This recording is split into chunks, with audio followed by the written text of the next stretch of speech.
They gave the new nurse the blind veteran because they wanted something to laugh about on a slow Tuesday.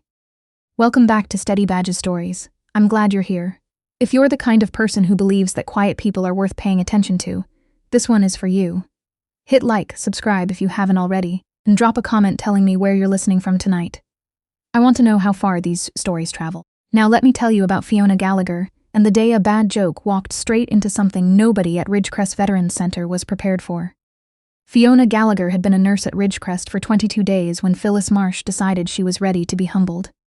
Phyllis ran the charge desk on the 4th floor the way a person ran a private kingdom, with a smile that never reached her eyes and a habit of assigning the worst rooms to whichever new hire she'd decided, in some private court of her own making, was too confident or not confident enough.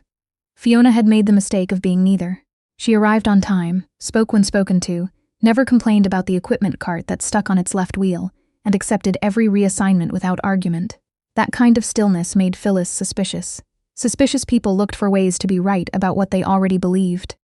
The 4th floor of Ridgecrest served men and women who had come back from places the country preferred not to think about too hard. It smelled the way all veterans' wards smelled, antiseptic underneath something older, something that had soaked into the walls and wouldn't wash out. The televisions were always on. The hallways were never quiet enough and never busy enough at the same time. Fiona moved through all of it in scrubs a color her nephew had once called Sirius Blue, dark hair pulled back, 37 though she looked younger when she wasn't paying attention and older when she was. A thin, pale scar ran from the base of her left thumb across her palm, kept under a medical glove on the days she thought people were watching. On the morning of her 23rd day, Phyllis called her to the charge desk with that particular smile. "Room 14, she said. Sergeant Major Cole Brennan retired, blind in both eyes after a blast injury 6 years ago. In since Sunday for a respiratory infection and complications with his surgical wound." She paused long enough to let the next part land properly. "He put an orderly through a curtain rod on Monday, refused a physician examination twice, won't speak, won't cooperate, won't be touched." Dr. Harmon leaned against the counter nearby, with the posture of a man who'd decided long ago that his time was more valuable than anyone else's. He looked at Fiona the way people looked at furniture placed in the wrong room. "Parker," he said, getting her name wrong without noticing. "See if you can get vitals. Don't promise him anything, I'll have to walk back." Ethan Voss, the second-year resident, had already taken out his phone, not holding it up, just holding it, the kind of casual that wasn't casual at all. Fiona looked at the chart. Cole Brennan, 51. Retired Sergeant Major, Canadian Army Special Operations Element. Bilateral blindness, traumatic, sudden onset. Right leg prosthetic below the knee. Admitted with lower left lobe consolidation, elevated temperature, wound dehiscence at the stump site, elevated heart rate. A red notation at the bottom, the same kind she'd seen in other charts for other men. Agitated. Non-compliant. Uncooperative. She'd always hated those words. In her experience, they meant someone had stopped trying to understand and started trying to manage. She took the chart and walked to room 14, while the sound of Phyllis and Ethan's quiet conversation followed her down the hall. Through the narrow window, she could see Cole Brennan sitting upright against the wall, arms resting on his knees. Not the pillow, not the bed, the wall. He'd positioned the bed himself, angled so both the door and the window were in front of him. A man who couldn't see had arranged the room so nothing could get behind him. He was broad across the shoulders, a close-trimmed beard going gray at the jaw, a scar crossing his chin and disappearing under his collar. His eyes were open and aimed at the middle distance, the particular gaze of someone whose vision had been taken rather than never given. A portable whiteboard against the wall read, "Patient blind. Use verbal communication only. Speak clearly." 2 support workers stood near the wall, both looking at the floor. Fiona knocked twice on the doorframe, not because he could see her coming, but because some things were still courtesies. His head turned toward the sound, his hands shifted. She entered slowly and spoke before he could decide what she was. "My name is Fiona. I'm your nurse tonight. I'm going to stay near the door until you're comfortable with me being in the room." The support workers exchanged a glance. One of them mouthed good luck on his way out. "You can leave," Fiona said. They did, quickly. Cole's jaw moved. His voice, when it came, was low and rough, the voice of a man who'd spent years not using it for unnecessary things. "What did they send you in here for?" It wasn't a question, it was a test. "Vitals," she said. "But I'm not going to take them without your permission. And I'm not going to touch you without telling you first exactly what I'm going to do and where." A long pause, long enough that she counted her own heartbeats. "Why?" he said. "Because you have the right to know what's happening to your own body." Another pause, shorter. "The orderly they sent Monday didn't announce himself," Cole said.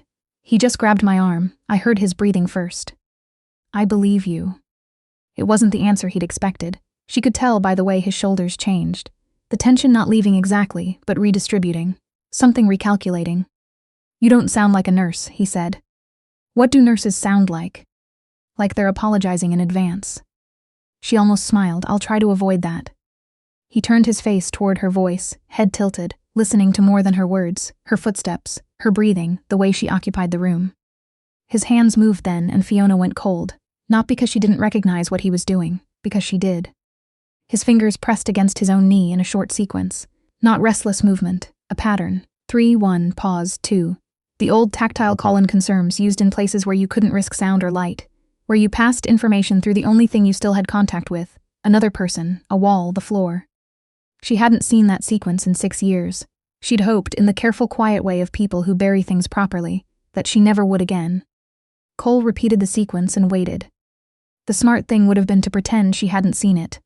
To pick up the blood pressure cuff and become a nurse again. Only ever a nurse, nothing more. His oxygen monitor read 91.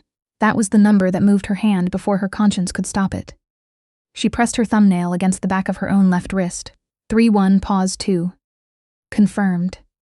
Cole Brennan stopped breathing for 1 full second. Then he breathed again, slower than before, like a man who'd just heard something he'd stopped expecting to hear. His hands moved again, slower now, not the code, just searching. Ren, he said quietly. Fiona said nothing. I was told Ren was dead. Then let her stay that way. He looked at her, at the sound of her, and his face shifted like a man standing at the edge of something very large. Then his hand pressed into his left side, just below the ribs, and he breathed out sharply. Fiona's eyes went to the monitors, heart rate 118, temperature 38.9, oxygen 91. Pain there, she asked.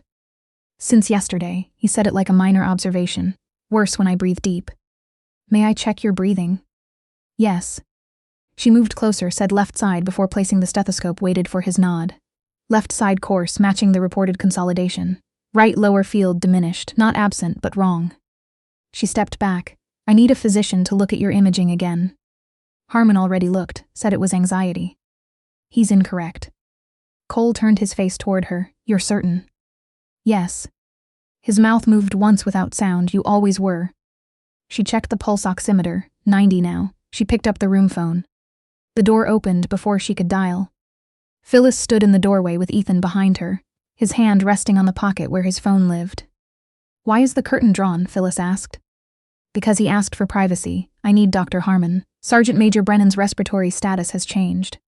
Phyllis looked past her to Cole, sitting still, which she seemed to take as confirmation he was fine. He looks the same to me. Oxygen is at 90 and dropping. Breath sounds diminished on the right lower field. He came in with left side consolidation. The right isn't our concern. It is now. Please get the physician.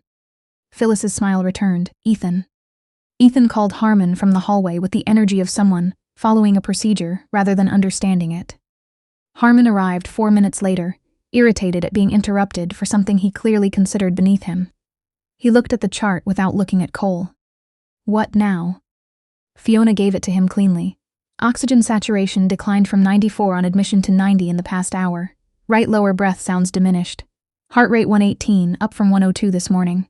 Temperature 38.9, increased splinting on the left side. Harmon glanced at Cole the way people glanced at difficult objects. Elevated anxiety. We'll add a sedative to the regimen. I'm not anxious, Cole said from the bed. I'm not able to breathe properly. Harmon spoke toward Fiona instead. Explain to your patient that anxiety presents somatically. He's not my patient in the sense you mean, and he can hear you. Harmon's jaw tightened. Parker. Gallagher, she said, and his right lung field is wrong. I've reviewed his imaging. The consolidation is left-sided. He's febrile and post-operative. These numbers are within expected variation. Fiona looked at Cole. His oxygen read 89. His chest barely moved on the right when he inhaled. They're not. Harmon stepped toward her, lowering his voice the way men lowered their voices when they wanted to establish something. You've been here 3 weeks. You do not countermand my assessment. Document anxiety and administer the sedative. He walked out. Ethan lingered in the doorway. Phyllis smiled at Fiona like she'd gotten exactly what she came for, then they left too. Fiona turned back to Cole. His right hand had moved to rest flat on his ribs, pressing slightly, the way people pressed on pain without meaning to. No sedative, she said. I know. I need to escalate this. There's a rapid response protocol. I know what that means. If I'm wrong, it makes the next 3 weeks worse. Are you wrong? She had an answer. She'd always had an answer for that kind of question. She just hadn't used that part of herself in a very long time. No. She picked up the room phone and called the rapid response. The announcement moved through the 4th floor the way all rapid response calls moved, with the particular authority of a sound that meant something was failing and the building needed to respond. Through the room window, Fiona watched Phyllis's face change. Not concern yet, something closer to recalculation. The respiratory therapist arrived first, Dr. Adaze Okafor, moving through the door with the calm of someone who'd answered enough of these calls to have stopped being surprised by them. She introduced herself to Cole before she touched anything. Good, he said, a person who announces themselves. Okafor looked at Fiona, summary. 51-year-old male, bilateral blindness, below knee prosthetic right side, admitted Sunday with left lower lobe consolidation and surgical wound complication. This afternoon, oxygen declining, right lower breath sounds diminished, heart rate elevated, splinting visible. Attending assessment was anxiety, I disagreed. Okafor listened, moved, listened again. Her face didn't change while she was doing it, afterward it did. Anxiety doesn't explain the absence of breath sounds on one side. Harmon appeared in the doorway, taking in Okafor and the portable imaging unit being wheeled in behind her. Pride and concern argued visibly on his face. I ordered a sedative, he said. We'll hold that. This is my patient. He's currently at 88%, Okafor said. That's the conversation we're having right now. The imaging loaded, Okafor looked at it, then at Fiona. Right pneumothorax. The room went the particular quiet of a word that changes what everyone in it is allowed to do next. Harmon looked at the image twice and said nothing, which was its own kind of answer. Cole's monitor climbed downward, 88, 85, 83. His breathing had gone shallow and fast. Fiona moved to the procedure cart. She'd known this was coming since she heard his right lung field, since the number kept dropping, since Harmon had said anxiety, and walked away in his long coat and his certainty. What are you reaching for? Harmon said sharp now. He needs needle decompression. You are not credentialed to perform that intervention independently.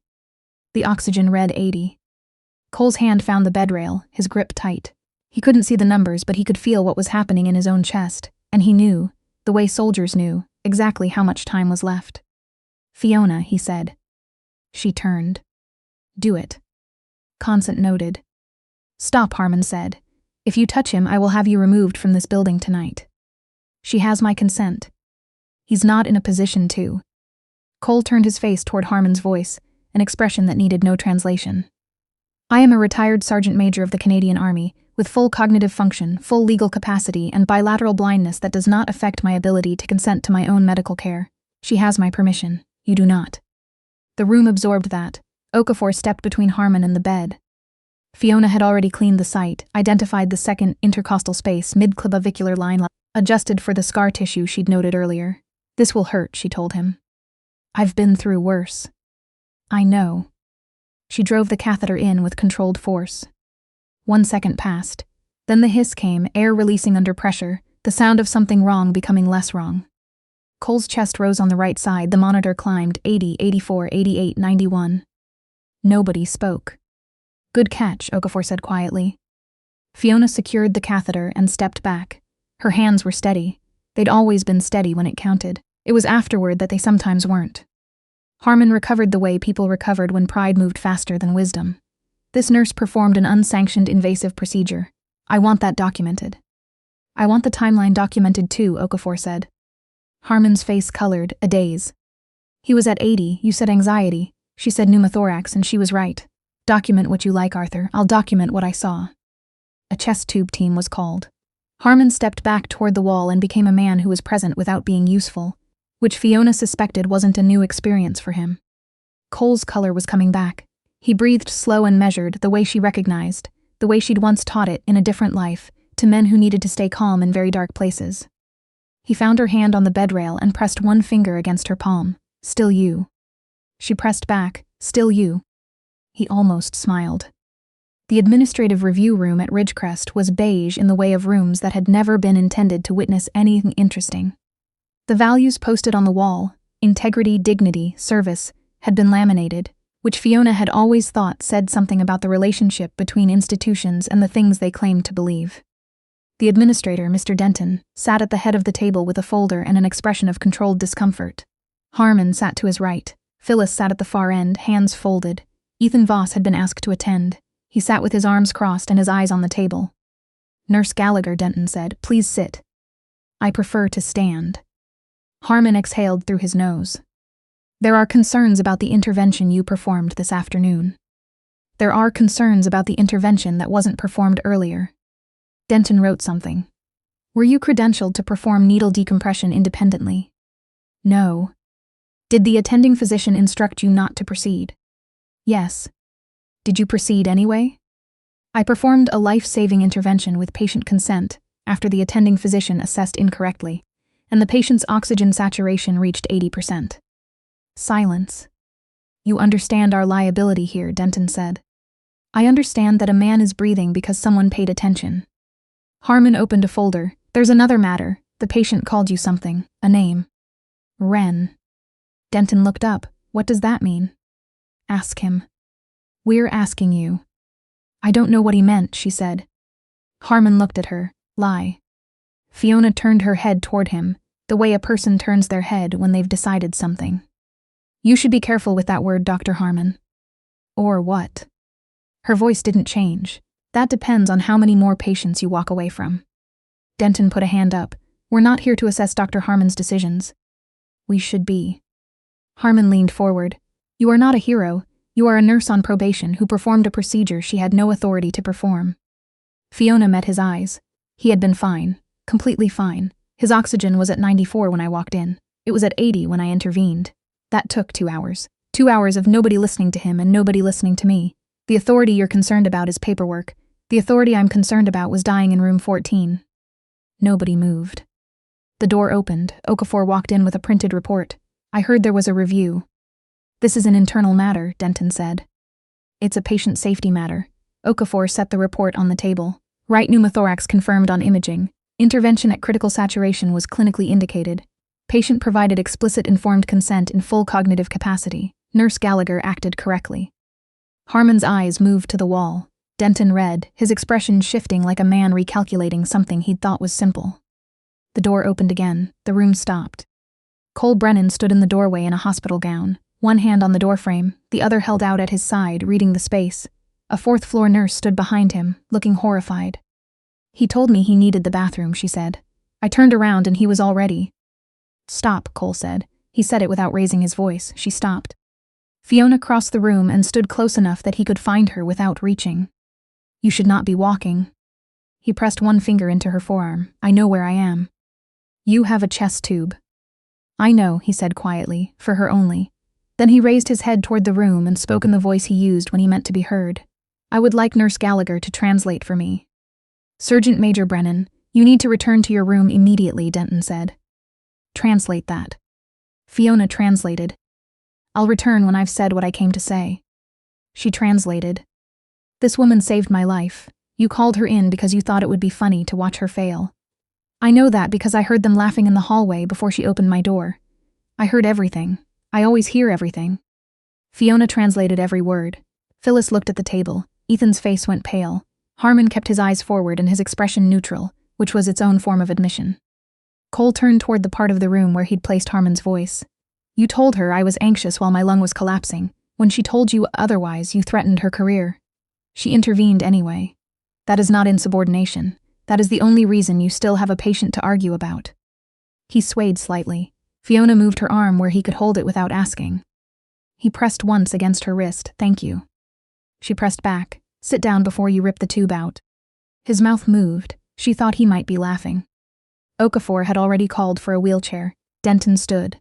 The color had left Harmon's face, a man understanding, perhaps for the first time, that the ground under his certainty was thinner than he'd believed. As they moved Cole toward the door, he stopped and said one more thing. I came here with a file, documentation of falsified post-operative assessments on veterans at this facility going back 4 years. Improper wound protocols, altered discharge reports, names, contracts. I was told 2 days ago that the file had gone missing from my belongings. The room went cold. That's a serious allegation, Denton said. It's a serious crime. Cole faced Harmon's direction, by sound, by memory, by the particular instinct that doesn't require eyes. Asked the doctor which contracts his name is on. They wheeled him out. The hallway was quiet. The 4th floor had heard enough. In the step-down room, Cole lay with the chest tube secured, and his color nearly normal. The monitors were steady. His breathing had slowed to something that sounded like relief. Fiona sat near the window, writing her documentation. "You can't keep doing this," he said. "Doing what?" "Disappearing." She didn't stop writing. "I haven't disappeared. I'm sitting right here." Before, after Black Falls, they said Ren was lost in the water. They closed the file. Many things got closed after Black Falls.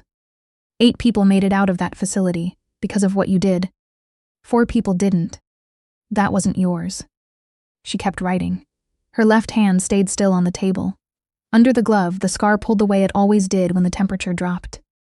"You know they'll find the file." "Where did you put it?" "I put the original somewhere safe. What they found in my bag was a copy." She stopped writing. "I'm not as incapacitated as I look." That is becoming a theme this week. The corner of his mouth moved. She'd been watching for that.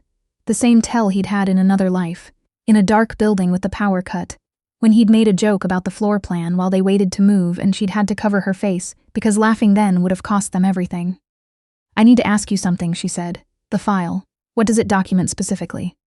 "A contracted medical supply company that's been providing below-standard wound care materials to 3 veteran facilities in Ontario and Quebec for 4 years. Billing at premium rates. Substituting approved products with unapproved alternatives to increase margin. At least 11 wound complications that shouldn't have happened.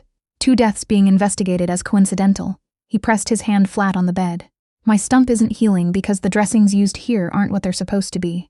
I figured it out in the supply room Monday, before the orderly found me and assumed the worst. Harmon's name is on the contracts. It wasn't a question. His signature is on 4 approval documents. I don't know if he knew what he was approving or was careless enough to sign without reading. Careless or corrupt, it cost people the same." "Where is the original?" "Hidden somewhere no one thought to look." He held out his hand, palm up. She looked at it. He couldn't see her looking, but he waited with the patience of a man who'd learned to wait.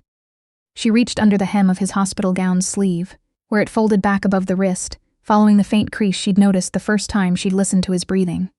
Not instinct. Experience. Her fingers found a flat waterproof case the size of a credit card, taped against the inside of the compression sleeve on his remaining arm. She removed it. "Back up," he said. "You had it on you the whole time. I've been in rooms with people who wanted something I was carrying since I was 23 years old. You learn." She almost said something too honest. Instead, she checked his oxygen, checked the chest tube drainage, and wrote the time in her chart with the same clean handwriting she used for everything that mattered. "What happens now?" "I make a call." She looked at the drive in her hand. She'd spent 6 years becoming a person who made quiet decisions and lived quietly with them. She'd come to Ridgecrest because it was a place where silence was understood, where no one asked too many questions about a gap in a resume, or the way a person scanned a room before entering it. She hadn't come here to do this again. But Cole Brennan was breathing. 4 veterans in this building were healing slower than they should, and the file in her hand had names on it. She picked up the phone. Major Renata Solis arrived at Ridgecrest at 11:47 that evening with 2 Canadian Forces investigators, and the expression of someone who'd spent her career moving toward situations most people moved away from. Silver-haired, compact, walking like she'd been interrupted mid-thought and brought the thought along with her. She stopped in the doorway of step-down room 4, looked at Cole, looked at Fiona. Ren. Major. 1 word. The hallway temperature dropped 3 degrees. Denton had followed them in. "Major Solis, I want to be clear that this hospital had no knowledge of." "Mr. Denton, in approximately 40 minutes this building is going to have 3 federal investigators reviewing contract documentation, supply records, and surgical outcomes. You'll want to cooperate thoroughly, starting now. I'd suggest calling your legal counsel." Denton left. Solis looked at Fiona. "The drive?" Fiona placed it on the tray table. Solis bagged it without opening it. "Your protection order is going to collapse once this goes formal."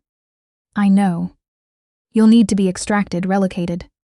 Fiona looked through the window at the lit 4th floor, Phyllis at the charge desk speaking quietly with someone, Ethan Voss in the family room, elbows on his knees, face in his hands. "No. Fiona. No extraction. I'm a nurse. I'm registered and employed, and I'm staying. You understand who's going to come looking once those names are on federal warrants. I understand exactly who's going to come looking.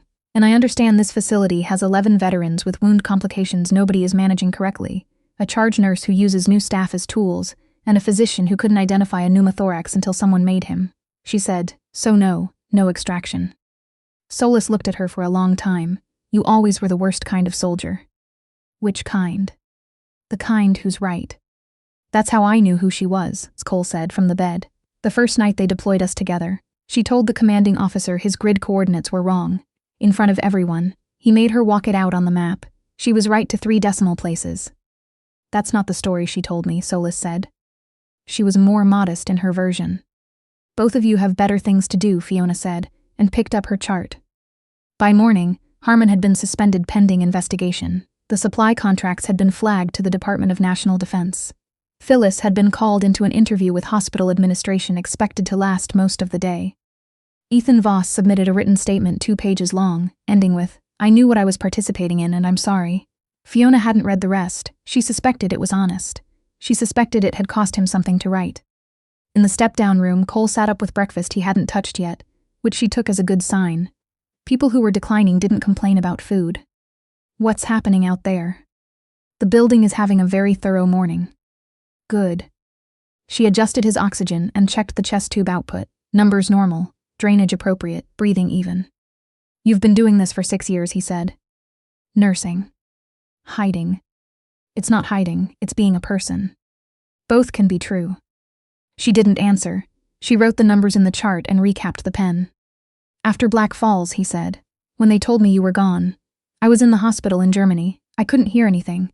I didn't know what had happened for 3 weeks. When they finally told me, about the mission, about you, I didn't believe the last part. Why not? Because I felt you pull my vest right before the blast. You were there, and then you weren't, and nobody would tell me anything that made sense. I know. They sealed everything, your file, the operation, your name. I know that too. Does it bother you?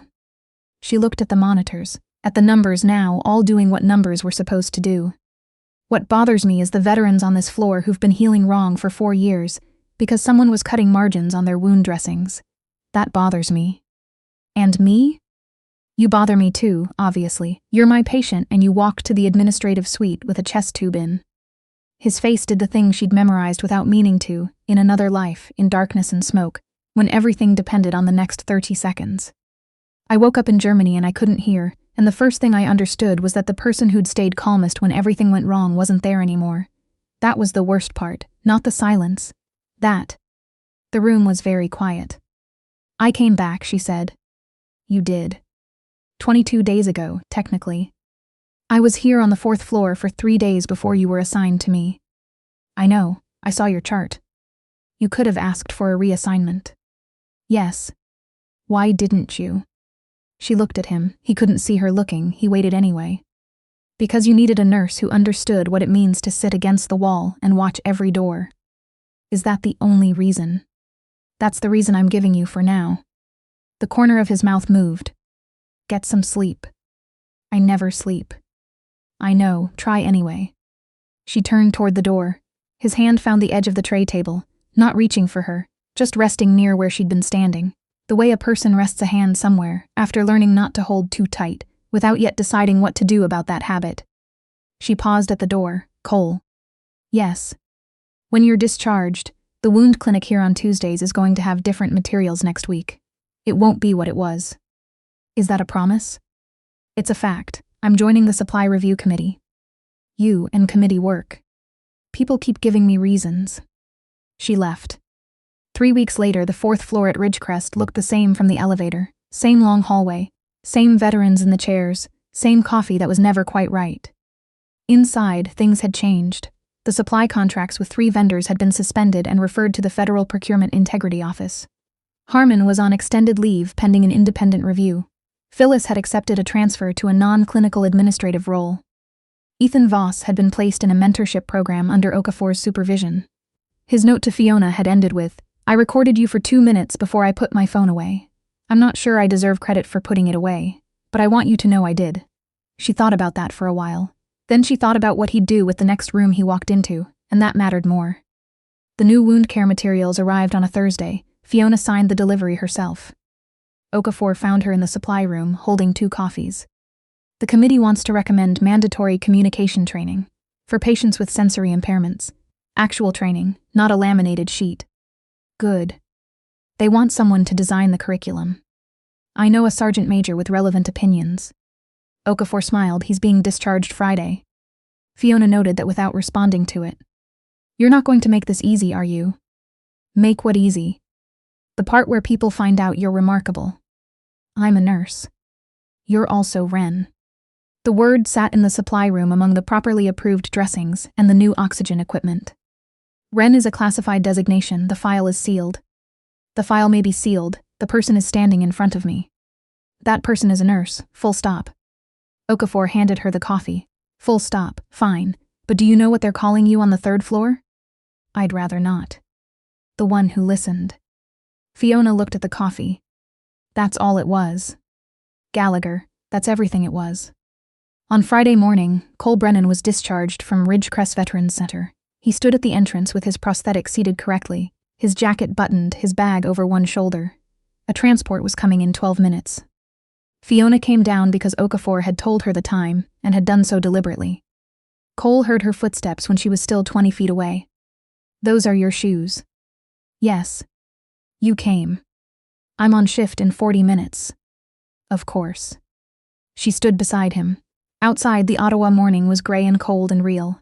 A pair of pigeons investigated the steps with the professionalism of birds who'd seen everything. I'd like to say something and I want you to not deflect it. That's a bold request. I know. She waited. I spent 6 years believing a version of events that was wrong. Then I came to a hospital and got put in the worst room on the floor, and the one person who understood how to reach me was also the person I'd spent 6 years mourning. I don't think that's coincidence. I think that's the kind of thing you're supposed to do something with. What kind of something? The kind where we don't disappear on each other again. A bus went past on the street. The pigeons scattered and returned. I'm a nurse, she said. I work Tuesdays through Saturdays. The wound clinic is Tuesdays. You have a follow-up in 3 weeks. Is that a yes? It's a Tuesday. Fiona. Cole. He held out his hand, palm up, the way he had in the step-down room waiting. She placed her hand in it, his fingers closed, not tight, just present. Thank you for listening. Thank you for speaking. The transport arrived. He found her hand one more time before he moved, the way you touch something you're leaving to make sure you'll remember it exactly. Then he walked out into the cold morning like a man finally going somewhere he'd chosen. She went back inside, clipped her badge straight, checked the time, 38 minutes. She walked toward the elevator. Down the hall, a veteran in room 9 held up 2 fingers as she passed, not a salute.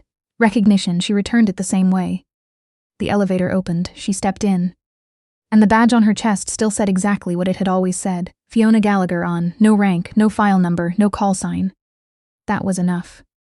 Thanks for listening, everyone. If this story stayed with you, leave a comment below and tell me where you're tuning in from tonight. I'd love to know how far this one travels. Subscribe to Steady Badges Stories if you haven't already, and I'll see you in the next one.